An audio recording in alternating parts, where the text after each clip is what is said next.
नमस्कार, बहुत स्वागत आपका इस बुलेटिन में। मैं हूं आपके साथ अवंतिका श्रीवास्तव। रुक करेंगे बड़ी खबर का। दिल्ली से जानकारी आ रही है, गृह मंत्री अमित शाह से कैलाश विजयवर्गीय की मुलाकात हुई है। चुनावी नतीजों के पहले दोनों नेताओं की मुलाकात तमाम संकेत पैदा करती हुई। कैलाश विजयवर्गीय जो कि इंदौर एक से बीजेपी के प्रत्याशी हैं, लेकिन कैलाश विजयवर्गीय के नाम को जिस प्रकार से लाकर बीजेपी ने चौंकाया, उसके बाद केंद्रीय गृह मंत्री अमित शाह से उनकी ये मुलाकात भी चौंका रही है। हालांकि किस वजह से मुलाकात हुई है, क्या बातें हुई हैं, नतीजों को लेकर क्या बात हुई, ये अभी भी स्पष्ट नहीं हो पाया। हो सकता है कि चुनावी चर्चा ही रही हो अहम मुद्दा, लेकिन किस विषय में दोनों के बीच बातचीत हुई अभी भी स्पष्ट होना बाकी। बड़ी बात यह कि कैलाश विजयवर्गीय एक ऐसा चेहरा मध्य प्रदेश में जो मुख्यमंत्री के तौर पर भी देखे जाने लगे, इस प्रकार की खबरें सामने आई। अटकलें लगाई जा रही थी कि बीजेपी की अगर सरकार बनती है तो कहीं ना कहीं प्रमुख नाम साबित हो सकते हैं, लेकिन इसके बाद उनकी तरफ से कुछ नहीं कहा गया, खुद भी चुप्पी साधी रहे और अब केंद्रीय गृह मंत्री अमित शाह से मुलाकात करने पहुंचे। सहयोगी मिथिलेश का हम रुख कर लेते हैं, हमें ज्यादा अच्छे से स्थिति स्पष्ट कर पाएंगे। कैलाश विजयवर्गीय बहुत प्रमुख नाम इस बार चुनाव में मिथिलेश, और चुनावी नतीजों से ठीक पहले अमित शाह से मिलने पहुंच रहे हैं, क्या संकेत देता है? देखिए, अगर कैलाश विजयवर्गीय की बात करें तो बीजेपी के राष्ट्रीय महासचिव हैं और गृह मंत्री अमित शाह के काफी करीबी भी माने जाते हैं। आज शाम को एग्जिट पोल आने वाला है, तमाम जगह सर्वे रिपोर्ट आने वाली है। उसके ठीक पहले बीजेपी राष्ट्रीय महासचिव कैलाश विजयवर्गीय का दिल्ली में गृह मंत्री से मुलाकात, कई उसके सियासत जो मायने हैं वो भी निकाल के देखे जा रहे हैं। देखिए, नवंबर का महीना चल रहा है, ठंड का दौर शुरू हो चुका है, लेकिन मध्य प्रदेश में सियासत ने यहाँ का टेम्परेचर बढ़ा रखा है, सियासत का टेम्परेचर बढ़ा हुआ नजर आ रहा है। अब देखिए, कैलाश विजयवर्गीय जी सहित नरेंद्र तोमर, प्रहलाद पटेल, तमाम जो बड़े नेता हैं, इन दिग्गजों को जब मध्य प्रदेश में मौका दिया गया था, चुनाव में उतारा गया था, तो इन्हें बड़ी जिम्मेदारी के साथ में उतारा गया था खासतौर पर। लेकिन अगर आज कैलाश विजयवर्गीय की मुलाकात को देखते हैं तो 66 सीट, क्योंकि उन्हें मालवा निमाड़ की बड़ी जिम्मेदारी थी और कहते हैं कि मालवा निमाड़ जिसने जीत लिया वो मध्य प्रदेश की सत्ता में काबिज हो सकता है। अगर सत्ता की चाबी चाहिए तो मालवा निमाड़ जीतना होगा। तो इसके पहले मुलाकात कहीं ना कहीं ये जो समझ भी लेते हैं हम दूसरे सहयोगी से। अब बनी रहेगा मिथिलेश हमारे साथ, विनीत हमारे सहयोगी जुड़ रहे हैं दिल्ली से हमारे साथ। विनीत, जब अमित शाह का जिक्र होता है और खासतौर पर भारतीय जनता पार्टी के नेताओं के साथ, उन नेताओं के साथ मिलते हैं जहां पर चुनाव है और विरोधी लोगों की भी धड़कनें बढ़ती हैं, ये भी बताइएगा कि अमित शाह के साथ जब मुलाकात हुई तब किसी तरह की कोई चर्चा बाहर आई है, किस विषय पर बातचीत हुई है? अवंतिका, निश्चित तौर पर मैं आपको बताना चाहूंगा कि अगर अमित शाह के साथ कैलाश विजयवर्गीय की मुलाकात की बात करें तो अभी जो है वो मुलाकात जो है वो अभी हो रही है। साफ तौर पे यह आपको मैं बताना चाहूंगा कि इस मामले में अगर जब हमने बात की तो उनका साफ तौर पे कहना था कि औपचारिक मुलाकात है, शिष्टाचार भरा मुलाकात है, लेकिन निश्चित तौर पर इसके मायने जो है वो काफी बड़े हो सकते हैं, क्योंकि यह जो मुलाकात हो रही है वो एग्जिट पोल के जो नतीजे आने हैं, एग्जिट पोल के जो रुझान आने हैं उसके तुरंत पहले हो रहे हैं। और इसके साथ मैं आपको बताना चाहूंगा कि इसके बाद चुनाव परिणाम के पहले अगर यह मुलाकात होती है तो यह काफी महत्वपूर्ण हो जाता है, क्योंकि अगर हम बात करें तो कैलाश विजयवर्गीय जो है वो राष्ट्रीय महामंत्री हैं और इसके साथ ही साथ इंदौर एक से वो चुनाव भी लड़ रहे हैं। तो निश्चित तौर पर इस समय मुलाकात के, हालांकि भले ही इसे शिष्टाचार भरा मुलाकात कहा जा रहा है, लेकिन इसके मुलाकात के राजनीतिक मायने भी काफी महत्वपूर्ण हो जाते हैं, क्योंकि अमित शाह की अगर हम बात करें तो काफी नजर जो थी वो मध्य प्रदेश पर, लगातार मध्य प्रदेश चुनाव पर उनकी नजर थी। मध्य प्रदेश चुनाव में उन्होंने धुरंधर चुनाव प्रचार भी किया था और उसके बाद अगर हम देखें तो कहीं ना कहीं बीजेपी के चाणक्य जो है वो अभी कहे जाते हैं। और ऐसे में काफी महत्वपूर्ण हो जाता है जब कैलाश विजयवर्गीय जो है वो केंद्रीय गृह मंत्री अमित शाह के साथ चुनाव के जो नतीजे आने हैं, चुनाव की जो गिनती होनी है उसके पहले मिलते हैं। हालांकि चुनाव की जो प्रक्रिया है वो खत्म हो गई है, वोटिंग खत्म हो गई है, अब जो है वो अब नतीजे में आने बाकी है और इसके पहले ये मुलाकात जो है वो काफी महत्वपूर्ण है, क्योंकि तमाम चीजें हैं। मैं लौटूंगी आपके पास विनीत। मिथिलेश के पास एक बार फिर से चलते हैं। मिथिलेश, चूंकि अमित शाह इसमें इंटरेस्ट ले रहे हैं, एग्जिट पोल से ठीक पहले चर्चा के लिए बुला रहे हैं, अन्य पार्टियों को डरने की जरूरत है क्या मिथिलेश?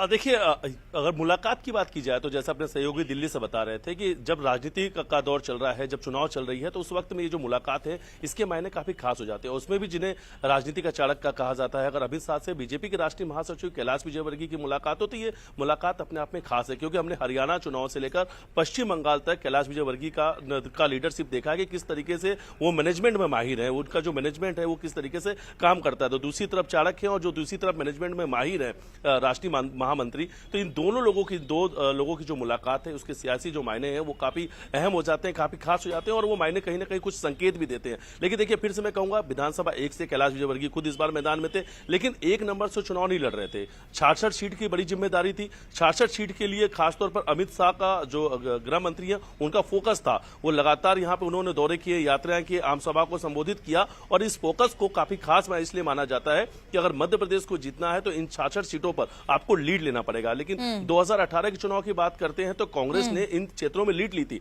22 आदिवासी सीट है, बड़ा फैक्टर होता आदिवासी जो वोट बैंक है। उस वक्त में जब कांग्रेस ने लीड लिया तो उस वक्त सरकार कांग्रेस की बनी थी, इसलिए इस लिहाज से। और वही अगर ठीक उसके विपरीत देखा जाए 2013 में 57 सीट में अगर देखा जाए तो एक जीत का बड़ा अंतर बीजेपी के पास था, लेकिन घटकर लगभग 28 से 30 सीटों में आ गया था 2018 अगर चुनाव की बात की जाए तो एक बड़ा गैप था। और यह पता था, सभी दिग्गजों को पता था और कि अगर हमें 66 सीट को कितना अहम है, कितना खास है और इस सीट को हमें साधना पड़ेगा, आदिवासी वोट बैंक को हमारे साथ जोड़ना पड़ेगा। तो तमाम चीजों को लेकर रणनीति भी नजर आई। लेकिन अब रुझान आने हैं, चुनाव के परिणाम जो हैं वो आने वाले, उसके पहले ये जो बैठक की जा रही है काफी खास है, सिर्फ मध्य प्रदेश के लिहाज से नहीं, और दूसरे समझना राज्यों के बहुत लिहाज। मुश्किल हो जाता है मिथिलेश कि जब राजनीति के चाणक्य मूल्य बुला रहे हो, वो भी उस चेहरे को जो कि मुख्यमंत्री के पद का भी दावेदार माना जाता रहा है अलग अलग चर्चाओं को लेकर। आऊंगी मैं आपके पास मिथिलेश। विनीत, चूंकि हम इसी बात को लेकर चर्चा कर रहे हैं और अगर एग्जिट पोल के बाद ये मुलाकात हुई होती तब आप ये कह सकते थे कि हो सकता है कि मैनेजमेंट को लेकर बातचीत होने वाली हो, लेकिन एग्जिट पोल से पहले बुलाना और उस प्रतिनिधि को बुलाना जो कि चुनाव में उतरना चाहता ही नहीं था, जो ये चाहते थे कि उनके बेटे को टिकट दिया जाए। आज ये निश्चित तौर पर यहाँ पर काफी महत्वपूर्ण यह इसलिए भी हो जाता है क्योंकि कैलाश विजयवर्गीय का जिस तरह से कद है और जिस तरह से उनमें संभावनाएं हैं, निश्चित तौर पर पार्टी जो है उनके दायित्व को भी निश्चित तौर पर बढ़ा सकती है या फिर उनमें जितनी संभावनाएं हैं उसका उपयोग कर सकती है। तो निश्चित तौर पर इसी कारण हम इस मुलाकात को काफी महत्वपूर्ण मान सकते हैं क्योंकि कैलाश विजयवर्गीय जो है वो मुलाकात कर रहे हैं। हालांकि उन्होंने पिछला जो विधानसभा चुनाव था वो चुनाव नहीं लड़ा था, उनके बेटे ने चुनाव लड़ा था और इस बार पार्टी ने उन्हें टिकट दिया है और उन्हें मैदान में उतारा है। और इसी कारण अगर हम जब देखें कि जब वोटों की गिनती में होनी में अभी बाकी है, कुछ ही घंटों के बाद वोटों की गिनती जो है वो होगी और उसके पहले अब थोड़ी देर बाद एग्जिट पोल के जो रुझान है वो आने शुरू होंगे। और ऐसे में अगर कैलाश विजयवर्गीय जो है वो केंद्रीय गृह मंत्री अमित शाह के साथ मुलाकात करते हैं तो यह मुलाकात जो है वो काफी महत्वपूर्ण हो जाती है। प्रयत्न निरंतर जारी रहने वाला है। बहुत शुक्रिया आपका फिलहाल विनीत ये जानकारी साझा करने के लिए। मिथिलेश, आपका भी बहुत बहुत धन्यवाद। अभी देखने वाली बात कि दोनों ही नेताओं के बीच क्या बात हुई है, ये धीरे धीरे जानकारी साझा की जाएगी। आगे बढ़ते हैं, भोपाल से अगली बड़ी खबर का रुख करेंगे जहां उमा भारती की तरफ से एक बड़ी बात कह दी गई है। रेत खनन को लेकर उनकी तरफ से बयान, खनन के खिलाफ लठ लेकर खड़ी हूं, कह रही है उमा भारती। खनन माफिया के खिलाफ एक अभियान चलेगा। शराब की दुकान पर पत्थर मारना अपराध है, यह भी उनकी तरफ से कहा गया। सरकार नहीं रोकी अपराध तो मैं रोकूंगी।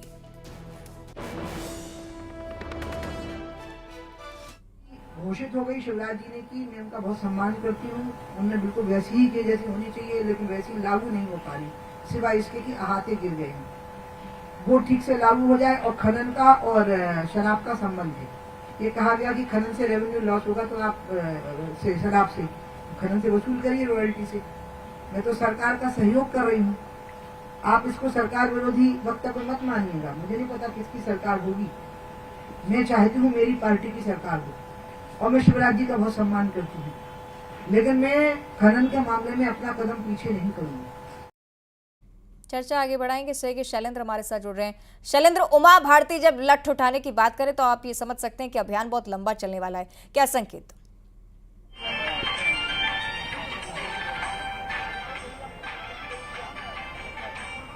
शैलेंद्र, आवाज आप तक पहुंच रही है? शायद टेक्निकली कुछ प्रॉब्लम है, वो सुन उमा भारती आपको पीछे दिखाई भी दे रही होंगी। आज वो यहाँ भोपाल में है और एक आज अलग ही अंदाज में नजर आई। आज उन्होंने न केवल खनन माफिया को लेकर भी कई सवाल उठाए, उन्होंने शराब माफिया को लेकर भी सवाल उठाए। इसके अलावा उन्होंने पावर माफिया को लेकर भी सवाल, वो देखिए अभी आपको दिखाई दे रहा होगा, अभी वो गीत गाते हुए दिखाई दे रही है। जो अयोध्या के हम आपको लाइव तस्वीर दिखा रहे हैं, उमा जी यहाँ पर आपको गाते हुए दिखाई दे रहे हैं कि अवध में राम आए हैं और आपको खुद गाते हुए दिखाई दे रहे हैं।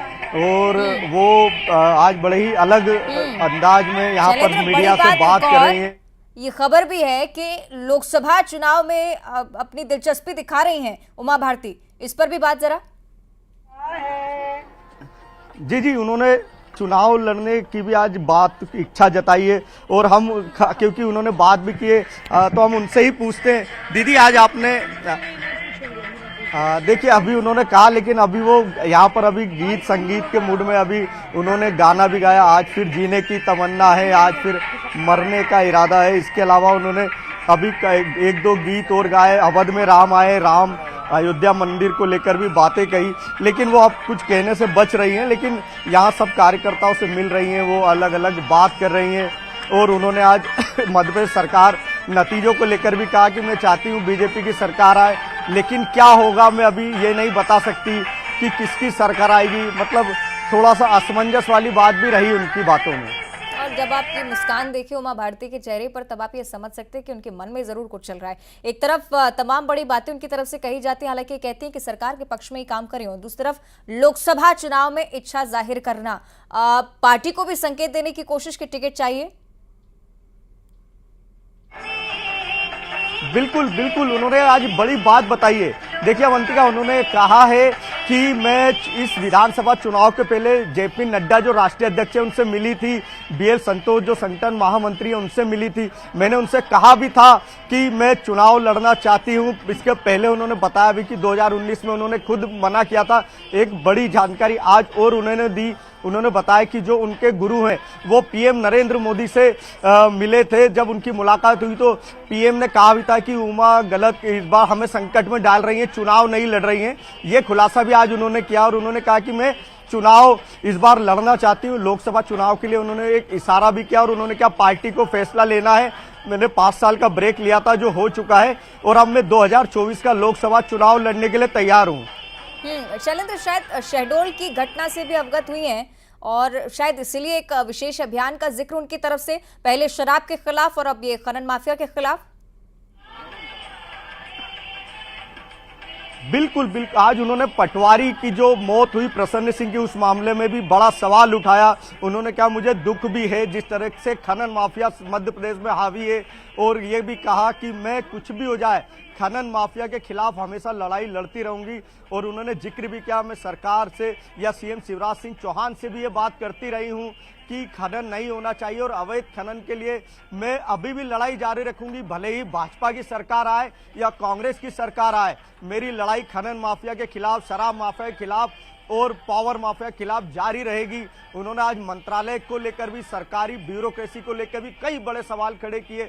उन्होंने साफ कहा कि कुछ ब्यूरोक्रेट्स भी हैं। मतलब आज उन्होंने उन सभी बातों को स्पष्ट तौर पर कहा जो कहीं ना कहीं मध्य प्रदेश में मुद्दे उठते रहे हैं। और उन्होंने कहा मुझे इसकी सजा भी मिली है। ये तमाम बड़ी बातें जो कि निश्चित तौर पर चर्चा का विषय अब रहने वाली है। बहुत शुक्रिया आपका शैलेंद्र, फिलहाल की जानकारी साझा करने के लिए। तो आपने देखा किस प्रकार से उमा भारती की तरफ से तमाम बड़ी बातें कही गई हैं, और अब चूंकि मायने इनके निकाले जा रहे हैं लोकसभा चुनाव में भी दिलचस्पी जाहिर करने की बात, और अब ये देखने वाली बात कि पार्टी इस पर क्या कुछ रुख अता करती है। और अब देखिए खबरें सुपरफास्ट अंदाज में। किसे मिलेगा जनादेश? मध्य प्रदेश